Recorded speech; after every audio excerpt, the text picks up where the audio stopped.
ఓటమి తర్వాత వైసీపీ వారికి ఎలాంటి వ్యాఖ్యలు చేయాలి అంటే ఎలా ప్రవర్తించాలో కూడా అర్థం కానట్టుగా నాకైతే అనిపిస్తుంది.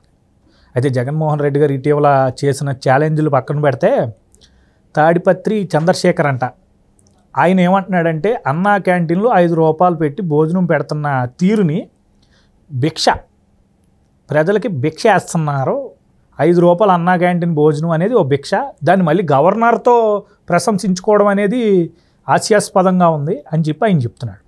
అంటే పేదలు తినే అన్నం భిక్ష వేస్తున్నాడంట వీళ్ళు. ఇది ఒక పెత్తందారి పోకళ్ళలాగా నాకైతే అనిపించింది. మీరేమంటారు? అసలు అప్పుడు అన్నా క్యాంటీన్ని ఇంత దారుణంగా క్రిటిసైజ్ చేయడం వెనక అంతరార్థం ఏదై ఉంటుందంటారు? ఇప్పుడు జగన్ గ్యాంగ్ అందరూ అలాగే ఉంటారు. వాళ్ళు ఎలాంటి వాళ్ళు అంటే పైశాచిక మనస్తత్వం కలిగి ఉంటారు.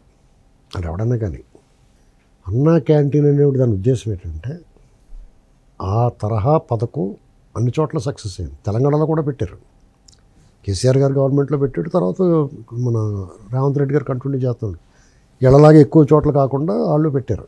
తమిళనాడులో సూపర్ క్లిక్ అయింది అమ్మా క్యాంటీన్ అని. తర్వాత స్టాలిన్ గారు వచ్చి కూడా దాన్ని కంటిన్యూ చేశాడు. ప్రజలకు ఉపయోగపడేది పరిశుభ్రంగా రుచికరమైన తక్కువ ధరకు మంచి ఆహారం. అది నగరాలకు కానీ మండల కేంద్రాలకు కానీ పట్టణాలకు కానీ గ్రామాల నుంచి వచ్చి వాళ్ళకి చాలా వెసులుబాటు. ఇప్పుడు అందరికీ ఏళ్ళలాగా దొంగ డబ్బు ఉండదు కదా. ఇప్పుడు జగన్ గారి గ్యాంగ్ అని ఇంకొకళ్ళైనా వాళ్ళ దగ్గర ఏదో రకంగా డబ్బు చలామణి ఉంటుంది. ఏదైనా హోటల్కి వెళ్ళి 10,000 హోటల్కి వచ్చి 1,000-2,000 ఖర్చు పెట్టుకోగలిగిన స్తోమత ఉంటుంది వాళ్ళకి. ఓ మాదిరి మంచి హోటల్కి వెళ్ళాలంటే 400 అవుతుంది భోజనం. స్టార్ హోటల్ టైప్ 500 అవుతుంది వెజ్ అయితే, నాన్ వెజ్ అయితే 1000 అవుతుంది. మెస్స టైప్ ఉండి ఓ మాదిరి హోటల్లోనే 250-200 రూపాయలు తక్కువ లేదు భోజనం.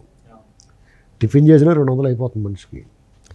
ఒక సాధారణ పౌరుడు, సగటు మనిషి, మధ్యతరగతి వాడు, దిగువ మధ్యతరగతి వాడు, లేకపోతే పేదవాడు సమీపంలోని ఏదో పని వల్ల పట్టణానికి కానీ నగరానికి కానీ వస్తే వాళ్ళకి కేవలం దారి ఖర్చులు అన్నీ పెరిగిపోయినాయి. ఇప్పుడు అతను బస్సుకు వచ్చినా ఛార్జీలు ఎక్కువ అవుతున్నాయి.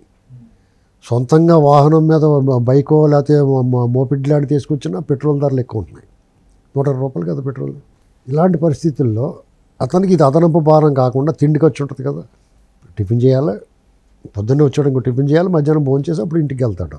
ఒకవేళ సాయంత్రం వరకు కూడా పని ఉంటే సాయంత్రం కూడా భోజనం చేయాలి. సార్ ఇంత కష్టమైన పరిస్థితుల్లో వైద్యం గురించి వస్తారు, గవర్నమెంట్ ఆఫీసులు పని వస్తారు, కోర్టు పనుల మీద వస్తారు, బజారు పనులకు వస్తారు, లేదంటే ఏదో ఒక వృత్తి అపార్ట్మెంట్లోనూ నిర్మాణ రంగంలో పనిచేయడానికి వస్తారు, కార్పెంటర్లుగా, ఎలక్ట్రీషియన్లుగా, తాపీ మేస్త్రులుగా, ఇలా రకరకాల పనులతో నగరానికి వచ్చిన వాళ్ళు, పట్టణాలకు వచ్చిన వాళ్ళకి ఈ క్యాంటీన్ ఒక వరం.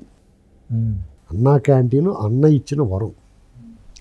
ఎందుకంటే 5 రూపాయలతో టిఫిన్ దొరుకుతుంది, 5 రూపాయలతో మంచి భోజనం దొరుకుతుంది. ఏంటంటే కాసేపు నిలబడి లైన్లో నిలబడి టికెట్ తీసుకోవాలి.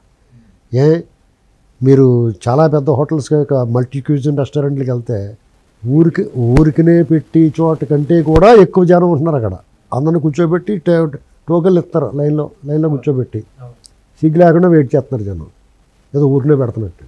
పైగా కొన్ని టిఫిన్ రెస్టారెంట్లకు వెళ్తే నిలబడి దొబ్బించుకుంటున్నాయి. అక్కడ నిలబడి తినాలి, డబ్బులు ఇచ్చే టోకెన్ తీసుకుంటానికి నిలబడాలి, టిఫిన్ తీసుకుంటానికి నిలబడాలి. వాళ్ళు మెక్కడ చట్నీలు పోయేస్తాడు తెలియదు, సాంబార్ ఇప్పుడు కొద్దిగా తాజా టిఫిన్స్ అని ఇలాంటివి కొన్ని వచ్చినాయి చూసావా. విపరీత పోకళ్ళు ఒకటే చట్నీ ఇస్తాడు, 30 రూపాయలు 40 రూపాయలు తీసుకుంటాడు ప్లేట్ ఇడ్లీకి. ఆ ఇడ్లీ మీద పోయేస్తాడు పొలవమంట చట్నీ అంతానే. సిగ్గులే జనాలు తినడానికి. అది ఎంత రుచిగానే ఉండి ఏమన్నా కానివ్వండి, మినిమమ్ కస్టమర్ ఖాతాదారుడికి మినిమం గౌరవం లేకుండా, కత్తిసి లేకుండా ఒక్క చట్నీ ఇచ్చి దోపిడీ చేస్తుంటే దోపిడీ చేయించుకుంటున్నారు జనం. ఇలాంటి పరిస్థితుల్లో అన్నా క్యాంటీన్ దగ్గర వాళ్ళ పరిశుభ్రమైన వాతావరణం ఎంత బాగా పెట్టారండి వీళ్ళు. తెలుగుదేశం ప్రభుత్వం ఉన్నప్పుడు ఎంత క్లీన్గా నీట్గా పరిశుభ్రంగా మంచి ఆహారం పెట్టి మంచి భోజనం పెట్టారు. 5 రూపాయల భోజనం అతను కించపరచకూడదు. ఆ ఎమ్మెల్యే ఎవరో మాట్లాడాడు. అది 5 రూపాయల భోజనం కాదు, ప్రజలకు 5 రూపాయలు దొరుకుతుంది. కానీ దాని ఖరీదు 30 రూపాయల పైన. ప్రభుత్వం సబ్సిడీ ఆ డబ్బాలు కడుతుంది. దానికి కించపరిచిలా మాట్లాడడం బిచ్చకాలతో పోలుస్తాడు అతను. అంటే ముష్టి వేస్తున్నట్టు. ఇప్పుడు అలా మాట్లాడిన అతన్ని ఏదైనా నది ఒడ్డుకి వెళ్ళి అక్కడ ఉంటారు కొంతమంది సాధువులు, వాళ్ళుని బిచ్చకాళ్ళు ఉంటారు నిజంగానే. వాళ్ళ దగ్గరికి వెళ్ళి మీకు బిచ్చమేస్తాం రండి అని చెప్పమని అడగమని వస్తారేమో చూద్దాం. ఏమో తీసుకోరండి అలాగా. మీరు ఎంత ఇస్తామని అడుగుతారు, నువ్వు భోజనం పెడతారని వెళ్ళేవారికి 50 మందికి మీరు ఎంత ఇస్తారని అడుగుతారు. భోజనం ఊరికనే పెట్టిన భోజనం తినడానికి ఎంతో కొంత డబ్బులు ఇవ్వాలి. ఊరికనే రారు. ఇప్పుడు శని దానం ఇస్తానంటే తీసుకుంటారా? వాళ్ళకి తెలియకుండా ఒళ్ళు కొవ్వెక్కిపోయి జగన్మోహన్ రెడ్డి బ్యాచ్ అందరూ అలాగే ఉంటారు. ఇప్పుడు ఇతని మైండ్లో లేకపోతే ఇతను ప్రెస్ మీట్ ఎట్టి ఆ మాట అంటే ఇప్పుడు వాళ్ళందరూ అలాగే అనుకుంటారు. అసలు వాడు అన్నా క్యాంటీన్లు ఎత్తేయంటే కడుపు మీద అన్నాడు పేదవాళ్ళని, అందుకునే ఓడిచ్చారు. అలాగా ఊరికనే ఓడిపోడండి అతను. ఇలాంటి అవకతవక పనులు, ప్రజా వ్యతిరేక నిర్ణయాలు తీసుకున్నాడో ఇటు శాడిస్ట్రా, ఇటు పైశాచిక ప్రభుత్వం ఉంది, ఆడు ఓటం చూడరా ఎర్రోటం అని చెప్పి అనుకున్నారు జనం. పిచ్చి చేష్టలు చేయడు, పిచ్చి పనులు చేస్తున్నాడు, ఈడు వద్దు అనుకుని ఓడిచ్చారు. అదే కారణం.